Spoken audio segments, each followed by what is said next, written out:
Hi friends, higher secondary practical എക്സാമും JEE main എക്സാമും ഒരേ ദിവസം നിങ്ങൾക്ക് വരുന്നുണ്ടോ? നിങ്ങൾ ആകുലപ്പെടേണ്ട കാര്യമില്ല. JEE മെയിൻ പ്രവേശന പരീക്ഷ അപേക്ഷകർക്ക് അനുവദിച്ച പരീക്ഷാ തീയതി, പരീക്ഷാ കേന്ദ്രം, സ്ഥിതി ചെയ്യുന്ന പട്ടണം എന്നിവ പ്രസിദ്ധീകരിച്ചു എന്ന കാര്യം നിങ്ങൾക്കറിയാലോ. എല്ലാവരും ചെക്ക് ചെയ്തിട്ടുണ്ടാവുമെന്ന് കരുതുന്നു. വെബ്സൈറ്റിൽ കയറൂ, ചെക്ക് ചെയ്യൂ.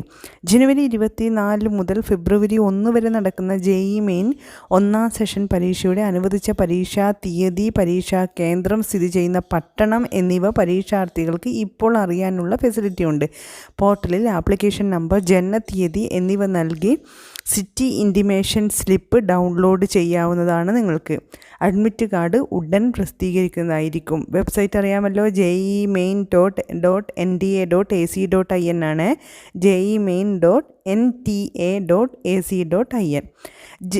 ഹയർ സെക്കൻഡറി പ്രാക്ടിക്കൽ പരീക്ഷാ ദിനങ്ങളിൽ JEE മെയിൻ പരീക്ഷ എഴുതേണ്ട ഡേറ്റ് നിങ്ങൾക്ക് വന്നിട്ടുണ്ടെങ്കിൽ അത്തരത്തിലുള്ള വിദ്യാർത്ഥികൾക്ക് ടൈം ടേബിൾ സ്കൂളിൽ നിന്ന് പുനഃക്രമീകരിച്ച് നൽകും. അതായത് അഡ്ജസ്റ്റ് ചെയ്ത് കൊടുക്കും. അതായത് JEE മെയിൻ എക്സാം പ്രാക്ടിക്കൽ വെച്ചുകൊണ്ട് ഒരിക്കലും മാറ്റാൻ ഉദ്ദേശിക്കുന്നില്ല.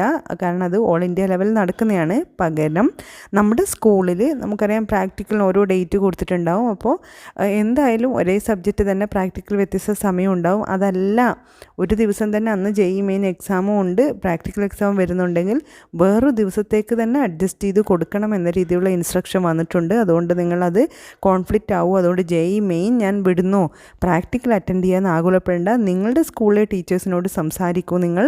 എന്നിട്ട് JEE മെയിനും അറ്റൻഡ് ചെയ്യൂ, പ്രാക്ടിക്കൽ എക്സാമും അറ്റൻഡ് ചെയ്യൂ. രണ്ടും ഒന്ന് അറ്റൻഡ് ചെയ്ത് നോക്കുക. ഒരിക്കലും പ്രാക്ടിക്കൽ എക്സാമും വിടാൻ പാടില്ല, JEE മെയിൻ എക്സാമും വിടാൻ വേണ്ടി പാടില്ല. രണ്ടും അറ്റൻഡ് ചെയ്യണം. അത്തരത്തിലുള്ള ഇൻസ്ട്രക്ഷൻ വന്നിട്ടുണ്ട്. എന്തായാലും നിങ്ങളുടെ അറിവിലേക്ക് ഒരിക്കൽ കൂടി ഓർമ്മിപ്പിക്കുന്നതാണ്. അത്തരത്തിലുള്ള കാര്യം മനസ്സിലേക്ക് വെക്കുക. ബുദ്ധിപൂർവ്വം മുന്നോട്ട് നീങ്ങുക. ഓക്കെ.